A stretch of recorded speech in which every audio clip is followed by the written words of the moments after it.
loyalitas orang-orang yang beriman, terkhusus orang muslim, terhadap non-muslim kadang-kadang itu lebih tinggi kepada loyalitas terhadap dibandingkan loyalitas mereka terhadap Islam itu sendiri, umat muslim itu sendiri.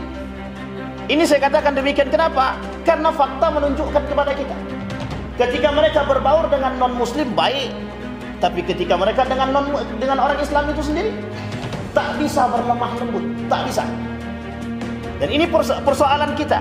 Mengapa kita dengan non-muslim kita bisa baik, sementara dengan orang Islam kita tak bisa baik?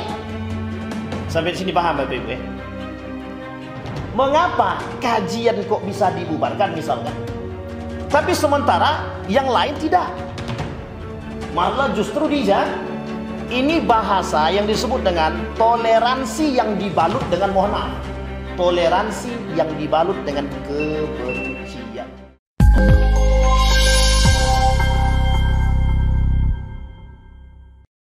Baik Bapak Ibu sekalian yang berbahagia, pada malam hari ini saya ingin coba mengangkat sedikit. Ada satu hal yang ingin kita bahas, kaji bersama. Ini ada dalam kitab Al-Wala' wal Bara'. Kitab ini berbicara tentang loyalitas seorang yang beriman. Al-Wala' wal Bara'. Jadi Bapak Ibu sekalian yang berbahagia, kitab Al-Wala' wal Bara' ini itu berbicara bagaimana sikap kita terhadap orang yang beriman dan sikap kita kepada orang-orang yang monaf tidak beriman, atau bahasa lainnya kafir.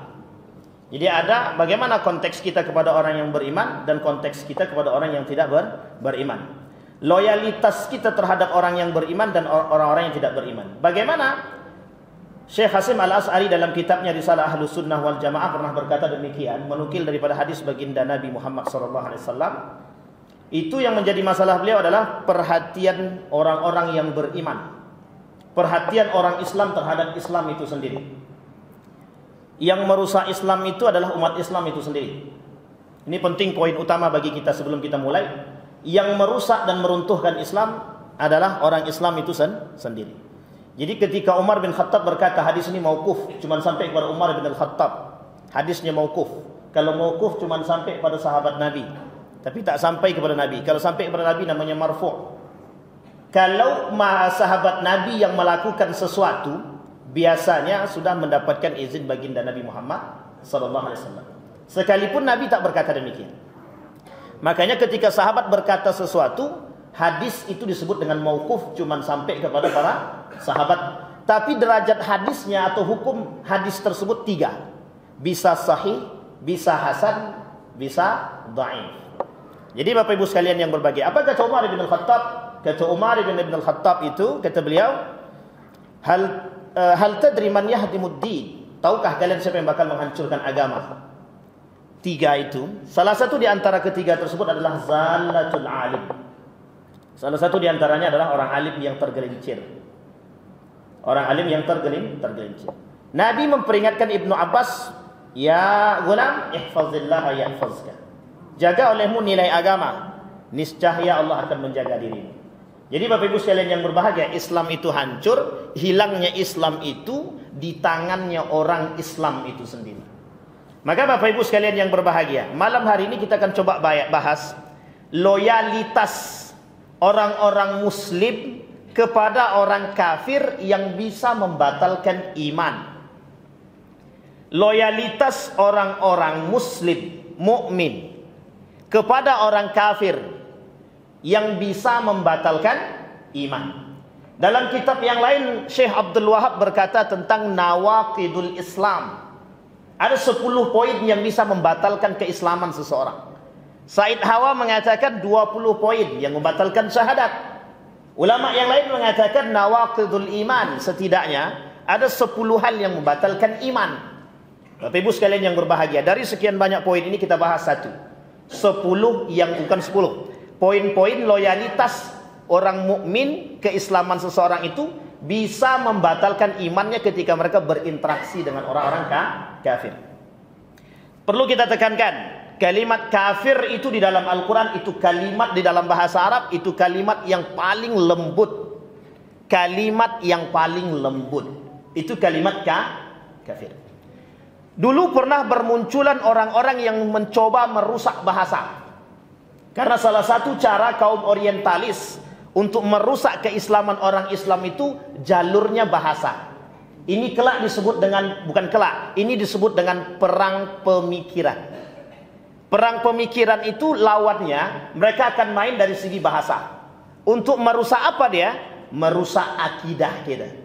Dia mungkin tak berharap kita masuk agama dia, tapi dia berharap kita luntuh. Nilai-nilai Islam itu luluh atau luntuh dari kita seorang orang yang beriman tadi. Itu perang pemikiran. Makanya mereka tidak berperang dengan kita dengan senjata. Karena kalau berperang dengan senjata mereka kalah. Tapi mereka berperang dengan bahasa. Salah satunya adalah seperti yang Bapak Ibu pernah dengar permasalahan kafir. Jangan katakan kepada orang kafir mereka kafir, tapi katakan kepada mereka non-muslim. Kalimat ini yang kemudian menjadi persoalan dalam bahasa. Dalam bahasa Arab, perarti daripada kafir itu makna yang paling lembut di antara makna yang lain. Arti kafir itu Bapak Ibu tahu cover ya, cover tuh. Itu diambil dari bahasa Arab, cover itu. Kafir. Arti kafir itu apa? Orang-orang yang sedang menutup diri dia dari kebenaran. Itu dah bahasa paling bagus itu dan paling halus. Kecuali mohon maaf kalau dikatakan kepada mereka ya ayyuhas syayatin. Itu jelas. Atau ya ayyuhar rafiduddin, wahai orang-orang yang menolak agama. Itu jelas. Tapi mereka katakan, Allah katakan dalam Al-Quran itu wahai orang-orang yang menutupi diri mereka daripada kebaikan dan kebenaran. Sampai di sini paham Bapak Ibu? Dan ini menjadi persoalan Bapak Ibu. Kenapa kita katakan ini menjadi sebuah persoalan? Karena hari ini Bapak Ibu, loyalitas orang-orang yang beriman terkhusus orang muslim terhadap non-muslim kadang-kadang itu lebih tinggi kepada loyalitas terhadap dibandingkan loyalitas mereka terhadap Islam itu sendiri, umat muslim itu sendiri. Ini saya katakan demikian kenapa? Karena fakta menunjukkan kepada kita, ketika mereka berbaur dengan non-muslim baik, tapi ketika mereka dengan orang Islam itu sendiri tak bisa berlemah lembut, tak bisa. Dan ini persoalan kita. Mengapa kita dengan non-muslim kita bisa baik, sementara dengan orang Islam kita tak bisa baik? Sampai di sini paham Bapak Ibu ya?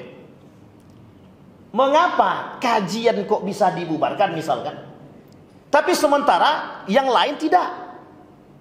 Malah justru ini bahasa yang disebut dengan toleransi yang dibalut dengan, mohon maaf, toleransi yang dibalut dengan kebencian. Nah, hari ini kita coba bahas, adakah pergaulan muslim atau mukmin dengan non-muslim itu yang bisa membatalkan iman? Baik, yang pertama, kata Allah di dalam Al-Quran, wa may yatawallahum faulaika humuz zalimun. Orang yang menjadikan mereka sebagai kawan, sahabat sejati, kemudian mereka berbalik arah, lebih baik kepada non-muslim daripada non-muslim. Apa kata mereka? Kata Allah, faulaika humuz zalimun. Itu orang-orang yang zalim. Orang-orang yang zalim. Yang pertama, tinggal menetap di negeri kafir disertai ridha dengan agama kekafiran. Saya mau ambil contoh kepada Bapak Ibu semua. Saya kasih tahu contohnya begini.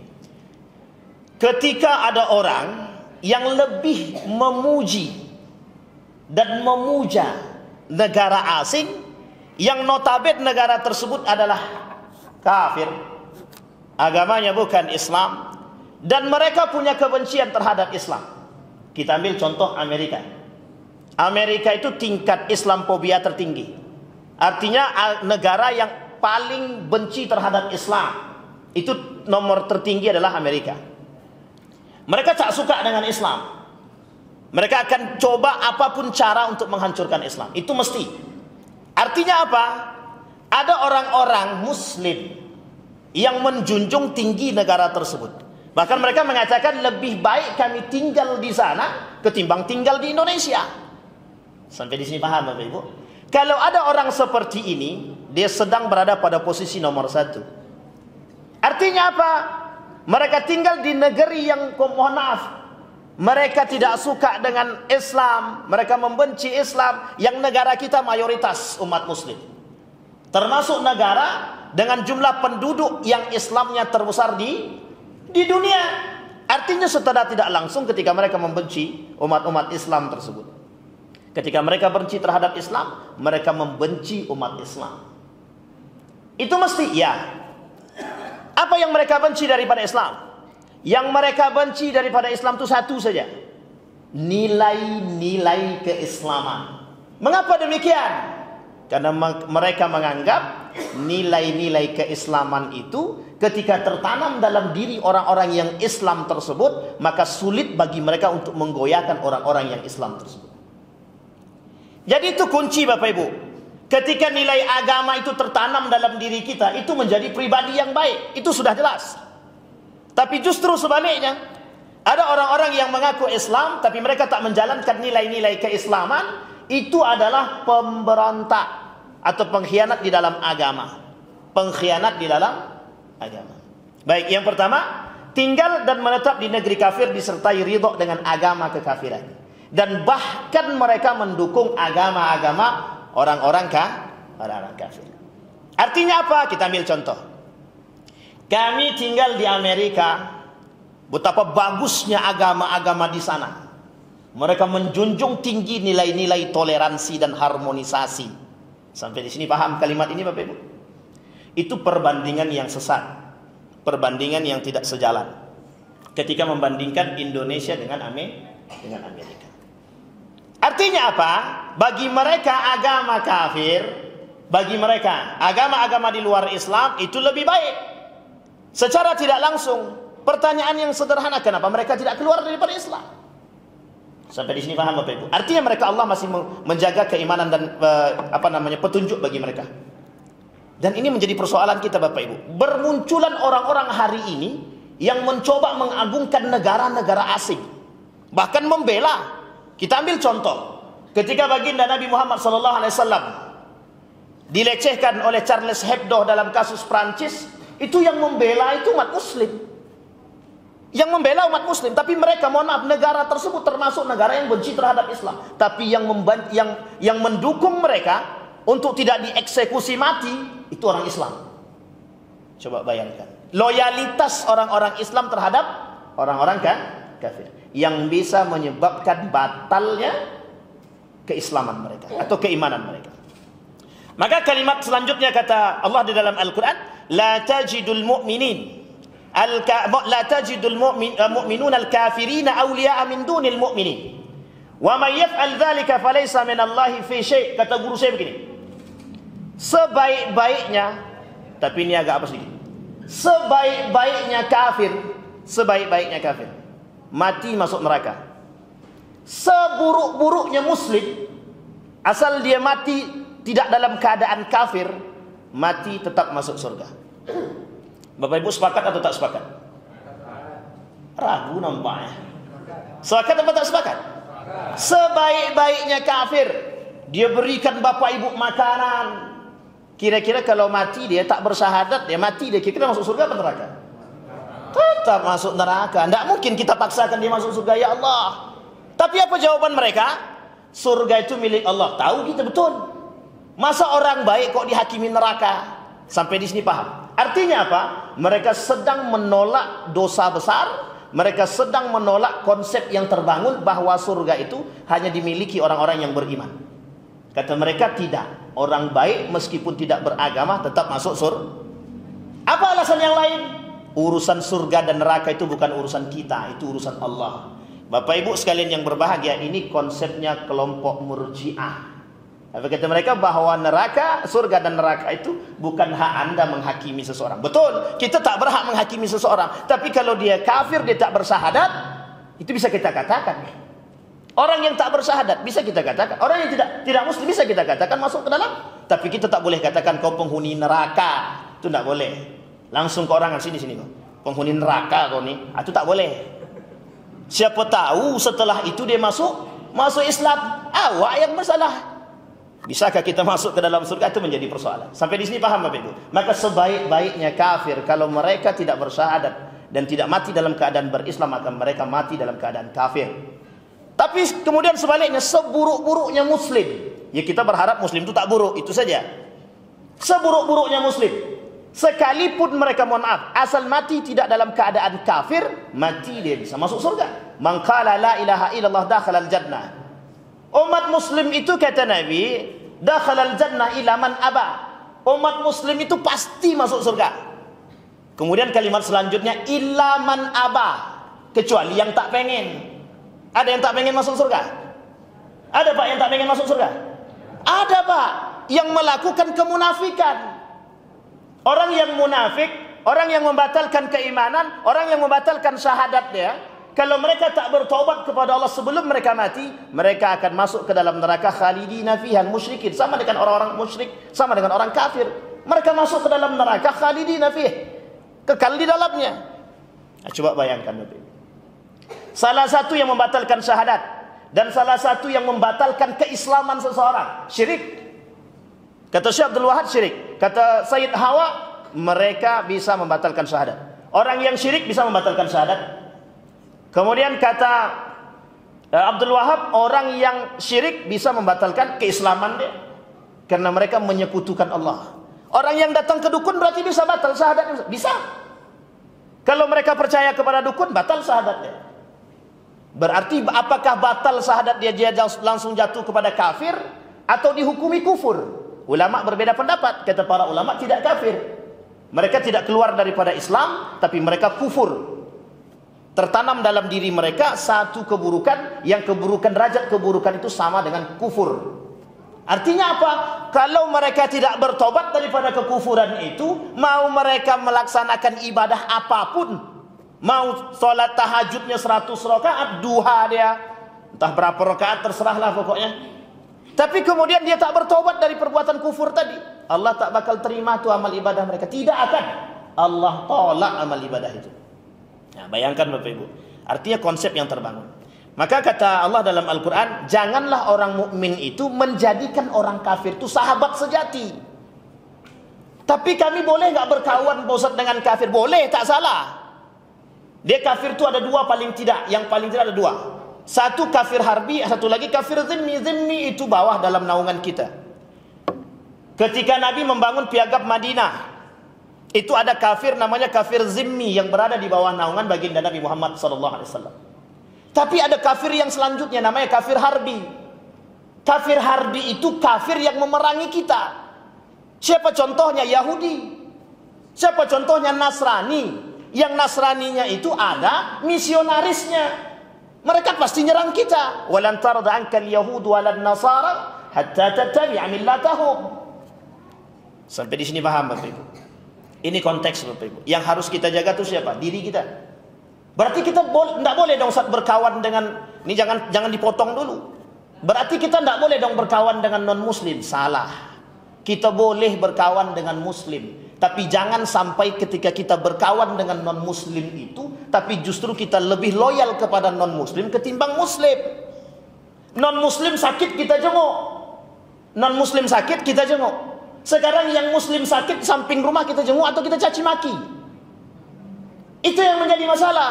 Kalau kita tidak jenguk dia, kita caci maki dia, kita tak senang dengan dia, kita terjerumus dalam permasalahan tadi. Bisa membatalkan iman. Baik, yang kedua, mengubah kewarganegaraan dengan negara kafir yang memerangi kaum muslimin karena senang dan ridha dengan negara kafir tersebut. Nah, ini ada Bapak Ibu, ini kasus dulu. Di salah satu pimpinan pesantren ketika itu, saya sebut, tak usah disebut ya, jaga kode etik. Jadi Bapak Ibu, waktu itu ada pimpinan pesantren yang mengatakan dengan tegas, dan beliau yang kemudian mencela pimpinan tersebut tinggal di Amerika. Dan dia lebih senang tinggal di sana. Dan dia sangat mengagumi negara tersebut. Apa kata pimpinan tadi? Sebaik-baiknya kafir mati masuk neraka, kemudian seburuk-buruknya muslim, kalau dia tidak mati dalam keadaan kafir, dia mati masuk surga. Artinya apa? Kalimat itu kemudian diambil Pak.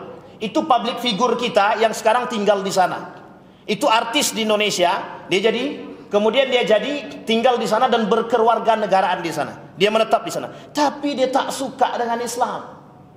Dia muslim, tidak tahu. Ketika ditanya agama dia tak mau jawab. Ketika dikatakan ateis dia tidak komen, no comment. Artinya apa? tapi justru dia malah menyerang sebaliknya. Sekarang itu banyak, mohon maaf, artis-artis yang mohon maaf, keblinger. Kenapa?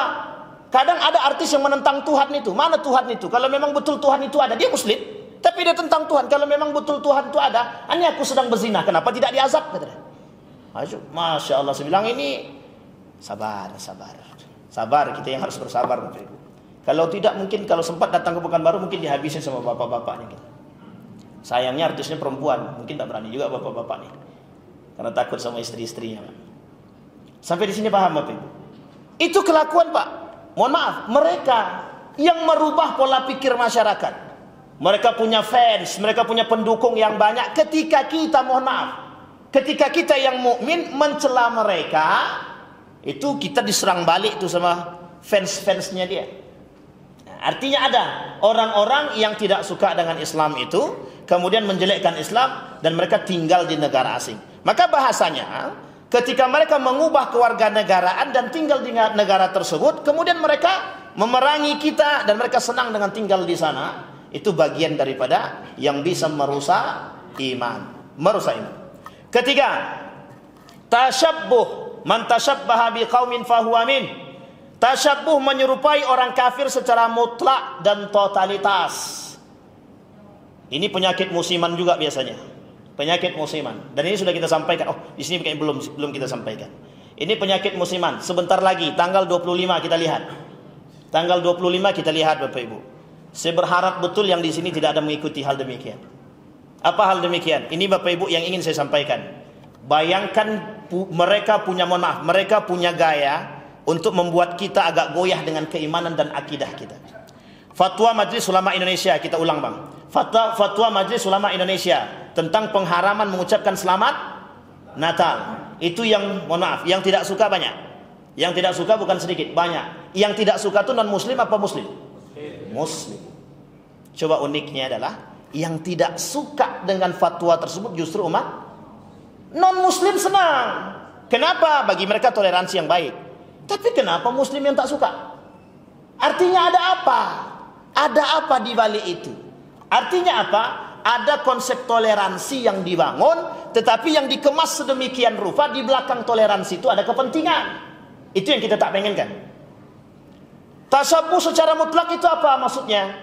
Tasyabbuh secara mutlak itu ketika kita mengikuti adat dan tradisi mereka dan kita mendukung mereka. Kita mendukung mereka. Umat muslim kalau masih percaya dengan mitos-mitos itu bagian. Kita ambil contoh. Oh ini susah juga ngasih contoh ya. Jadi gini Bapak Ibu. Sekarang ini kita umat muslim. Umat muslim jangan percaya pula dengan ketika jualan itu ada gambar-gambar tertentu yang goyang-goyang kepala itu. Tahu Bapak Ibu? Ini saya dapatkan Bapak Ibu. Ada muslim, dia jualan. Ketika jualan dia pakai yang goyang-goyang kepala itu. Ya itu maksud saya. Dan percaya, apa kata mereka? Itu mendatangkan keberkahan.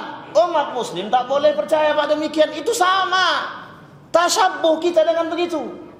Yang kedua, umat muslim jangan bertasyabbuh. Mohon maaf, sekalipun kita memakai atribut-atribut mereka, tanggal 25 nanti lihat.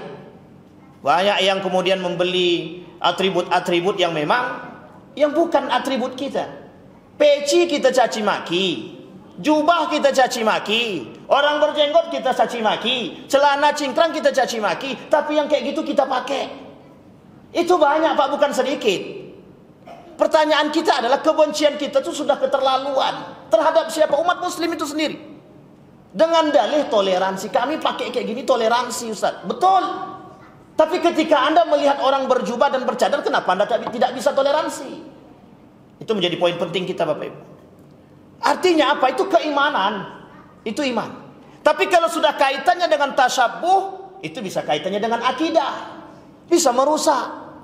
Makanya Bapak Ibu, fatwa MUI yang nolak umat muslim. Itu bayangkan.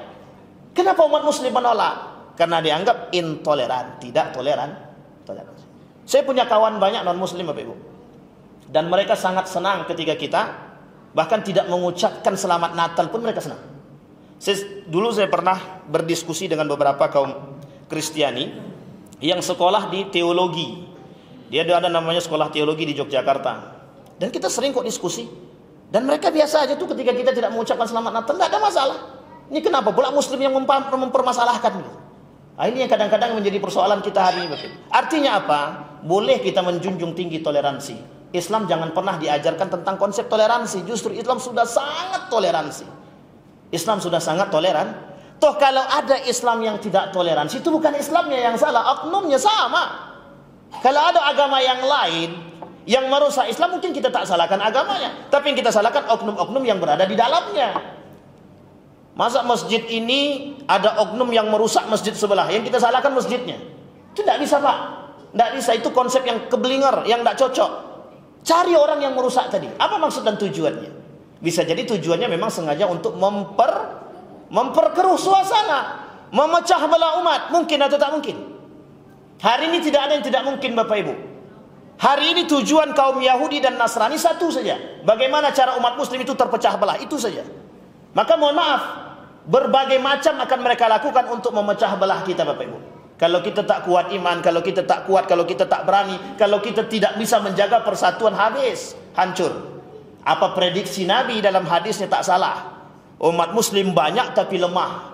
Kenapa lemah? Karena terlalu banyak cinta dunia dan benci dengan kematian. Penyakit itu disebut dengan wahan, penyakit wahan. Tasyabuh menyerupai orang kafir secara mutlak dan totalitas. Man bana fi biladil a'ajib wa sana'a nayruzahum wa mihrajahum wa tashabbaha bihim hatta yamut wa huwa kadzalika husyira ma'ahum yaumal qiyamah. Barang siapa yang tinggal di negeri kafir, ikut membuat meramaikan hari raya Nairuz dan Mahrajan. Ini hari raya mereka, umat-umat kafir yang pernah tinggal dulu, serta meniru-niru mereka sehingga mati dalam keadaan seperti itu, maka dia akan dibangkitkan bersama mereka di hari kiamat. Kata Nabi, orang-orang seperti, bukan kata Nabi, kata para ulama, mereka akan dibangkitkan kelak sama seperti orang-orang yang, mohon maaf, kafir.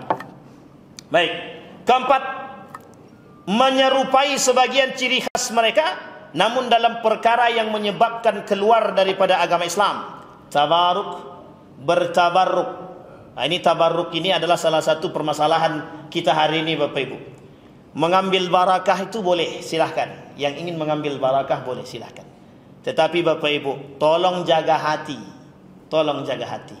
Hari ini banyak orang bertabaruk. Kadang-kadang cinta dia kepada orang yang ditabaruki itu jauh lebih cinta kepada mereka daripada Allah dan Rasulnya. Ini yang kita tak pengenkan, Bapak Ibu. Yang tidak diinginkan oleh para ulama itu, Anda boleh bertabaruk dengan siapapun, tapi jangan pernah bertabaruk itu melebihi cinta kita kepada Allah dan Rasul. Kita ambil contoh yang paling sederhana. Ka'bah itu berkah, Ka'bah itu barakah. Tapi kain kiswahnya kalau diambil, dipotong, dimasukkan di dalam rumah untuk jadi jimat, dianggap bertabaruk dengan Ka'bah, itu salah, Pak. Salah.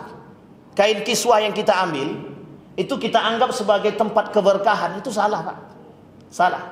Apalagi, mohon maaf, bertabaruk kepada orang soleh, tapi mohon maaf, solat tidak, atau solat masih jarang, puasa tidak, zakat tidak, mencaci maki iya, menggibah jalan.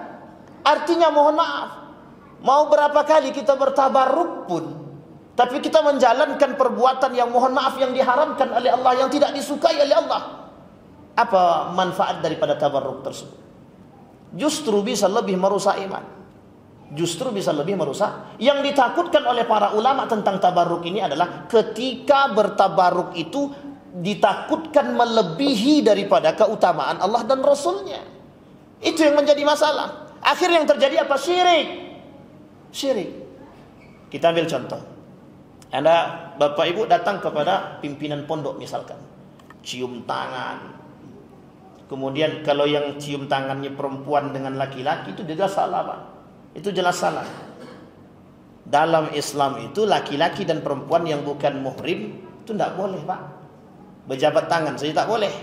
Sekarang pertanyaan saya adalah, bagaimana hukum jabat tangan itu di negara kita hari ini? Laki-laki dan perempuan, hal yang biasa atau hal yang lumrah? Kedua-duanya hal yang biasa dan lumrah. Padahal sudah disampaikan laki-laki dan perempuan jangan Jangan bersalaman, jangan bersentuhan. Nah, ini menjadi persoalan kita. Maka mohon maaf, kita ambil yang konteksnya laki-laki dengan laki-laki. Bapak ibu misalkan datang kepada orang soleh, alim, kita anggaplah itu mungkin Habib misalkan. Anda bertabaruk dengan Habib, boleh. Meminta barakah, meminta mengharapkan barakah, mungkin bagi mereka diperbolehkan. Silahkan Bapak Ibu. Tetapi yang menjadi masalah, Habib itu sama dengan kita, orang soleh itu sama dengan kita. Mereka manusia yang bisa salah dan bisa benar. Artinya apa? Kita tidak boleh berlebihan terhadap mereka. Karena kalau kita berlebihan terhadap mereka, justru yang ditakutkan melebihi daripada cinta kita kepada Allah dan Rasul. Dalam kalimat yang lain disebutkan begini, sudahkah Anda cinta kepada Allah dan Rasulnya lebih tinggi daripada cinta Anda kepada manusia? Pertanyaan kita begitu, Pak. Wa mahyaya wa mamati lillahi rabbil alamin. Pertanyaan saya hari ini Bapak Ibu, betulkah konsep itu tertanam dalam diri kita? Wa mahyaya, hidupku, wa mamati, matiku, lillahi rabbil alamin. Untuk Allah seutuhnya, betulkah? Ketika kita tak ada makan, ketika kita tak ada duit, kemana kita datang? Kepada Allah kah kita datang atau kepada manusia kita datang? Ketika kita mohon maaf kalang kabut dengan jabatan kita hari ini, kemana kita datang? Ke manusia kah kita datang atau kepada Allah kita datang? Ini persoalan kita hari ini, Pak. Bayangkan, mohon maaf, sekelumit permasalahan kita hari ini semuanya mengajak kita jauh daripada akidah. Permasalahan kekuasaan mengajak kita untuk jauh daripada akidah. Permasalahan politik hari ini menjauhkan kita daripada agama. Permasalahan pendidikan menjauhkan kita daripada agama. Permasalahan sosial kehidupan sekalipun menjauhkan kita daripada nilai agama. Kalau kita tak kuat iman, yang rusak siapa? Kita, Pak. Kita ambil contoh yang sederhana. Banyak betapa hari ini kontestasi politik hari ini itu sangat nampak menjauhkan kita daripada agama. Maka Bapak Ibu sekalian yang berbahagia, apapun bentuk perpolitikan hari ini, tolong yang harus dijaga adalah iman. Akidah kita jaga dulu. Jangan sampai kita gadaikan iman kita, akidah kita, mohon maaf, hanya karena urusan dunia. Malu kita sama Allah, malu kita sama Nabi Muhammad SAW. Mengaku cinta kepada Nabi, mengaku cinta kepada Allah, tapi kita masih bisa mencaci maki saudara hanya karena permasalahan pilihan. Si A milihnya si Anu memilih si A, si Anu memilih si B. Padahal adik-beradik kandung, tak tegur sapa dalam rumah. Itu lebih berbahaya. Artinya apa? Kadang-kadang kecintaan mereka terhadap fans mereka itu melebihi batas, Pak. Melebihi batas. Apa hukumnya mencintai sesama muslim? La yu'minu ahadukum hatta yuhibba li akhihi ma yuhibbu li nafsihi.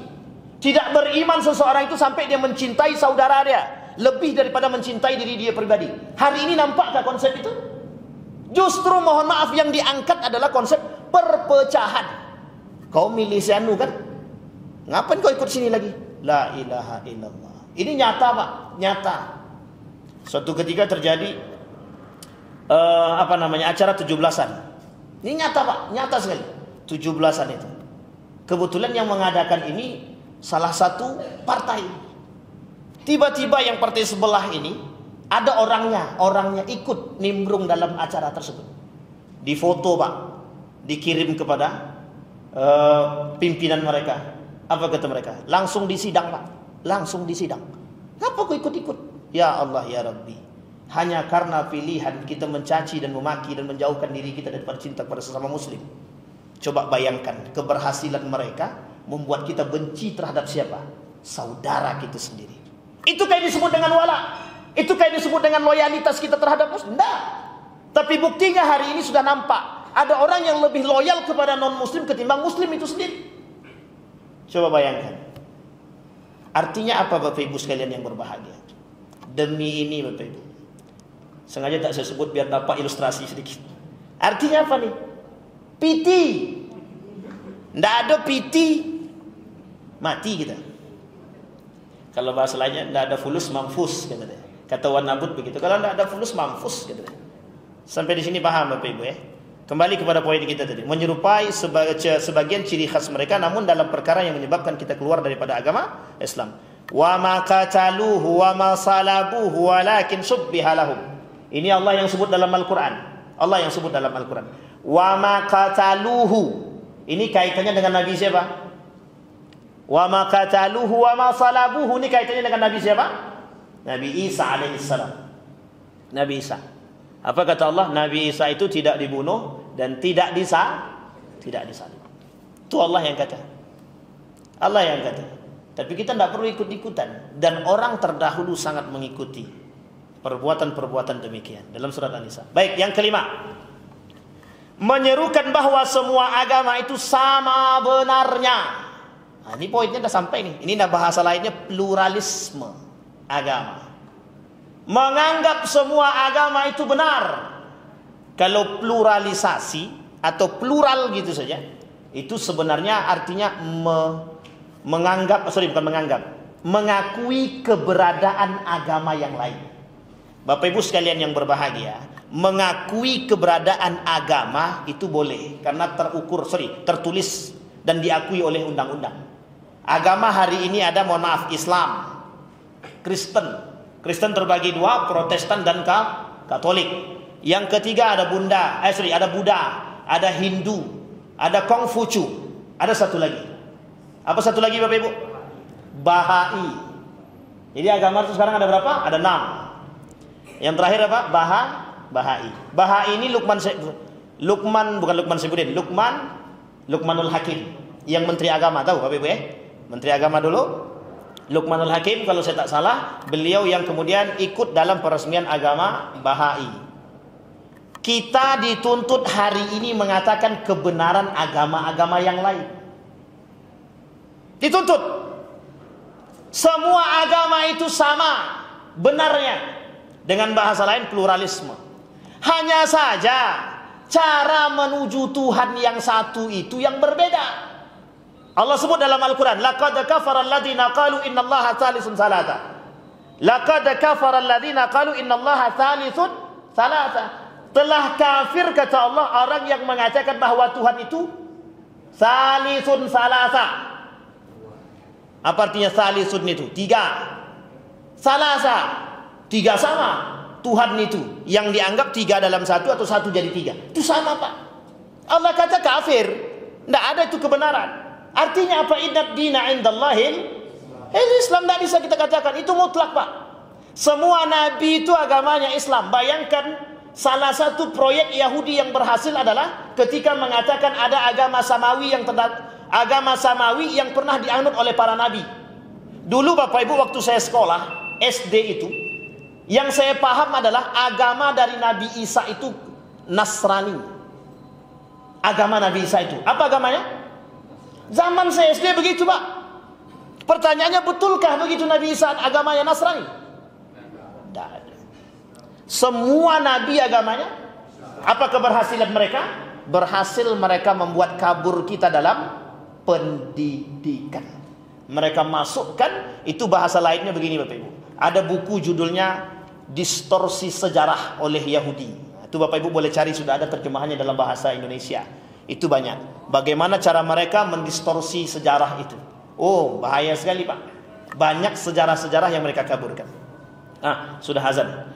Wa may yabtaghi ghairal islami dinan falan yuqbala minhu wa huwa fil akhirati minal khasirin. Orang yang mengatakan agama yang lain itu lebih benar dan benar, tidak usah lebih benar, benar saja kita akui, itu mereka sedang terjerumus dalam pembatalan, batal iman. Kalau dalam bahasa Syekh Said Hawa, itu justru dikatakan oleh Syekh Said Hawa itu justru membatalkan syahadat. Bapak Ibu sekalian yang berbahagia, hari ini Indonesia kedatangan orang besar. Ya Bapak Ibu tidak perlu disebut. Artinya hari ini Indonesia kedatangan orang besar. Ini bentuk loyalitas. Kita lihat, apakah loyalitas itu menjatuhkan dalam keimanan? Bisa menyebabkan batal iman atau tidak membatalkan iman?